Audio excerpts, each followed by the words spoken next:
പോയി നിസ്കരിച്ചടാ. നിസ്കരിച്ചീനോ? ഇത് നിസ്കരിച്ചോ? ഇത് നിസ്കരിച്ചോന്ന്? നിസ്കരിച്ചേ? എങ്ങട്ടാ പോണേ? നിസ്കരിച്ചീനച്ച് ഇറങ്ങങ്ങട്ട്. മോനോ ഖുറാൻ ഏതാ ഭാഷ? അറബിയല്ലേ? ആണല്ലേ, ഓർമ്മ ഉണ്ടല്ലേ? പോയി ഖുറാൻ. സിനിമ കാണിക്കാറല്ലേ? വെറുതെ അങ്ങനത്തെ നോമ്പ് പട്ടിണി അടിച്ചൊക്കെ പോയി വെള്ളം കുടിച്ചണം.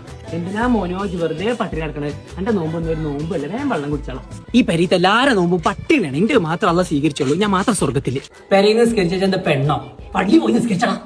നോമ്പറക്കാൻ നേരത്തെ എല്ലാം കൂടെ വരും. ചിക്കല്ലമ്മ വെച്ചിട്ട് ഇത് കൊണ്ടുവന്നാലും ഉണ്ടാവില്ല. അല്ലാതെ എനിക്ക് ഇവിടെ കൊയ്ഫാൻ വന്നില്ലേ? ഇന്നും നമ്മളോട് പുട്ടന്നെയാണ്. പറ്റാത്തോല് വേഗം പള്ളി പോയിക്കോളി. പത്തിരിപ്പൊടി കൊണ്ടുവരാൻ പറഞ്ഞിട്ട് കൊണ്ടുവരണേ. ഞാൻ മാജിക് മാലും ഒന്നല്ലാതെ ഇങ്ങനെ ഉണ്ടാക്കണ ആളല്ല ഞാനേ. എന്തേ എന്റെ കുട്ടി തറാവിക്ക് പോണില്ലേ? ഇല്ല, ഒരു ക്ഷീണം തന്നെ. ഇപ്പഴോ വരുമ്പോ കുറച്ച് പഴം കൊണ്ടിട്ടോ പലിച്ചക്ക്.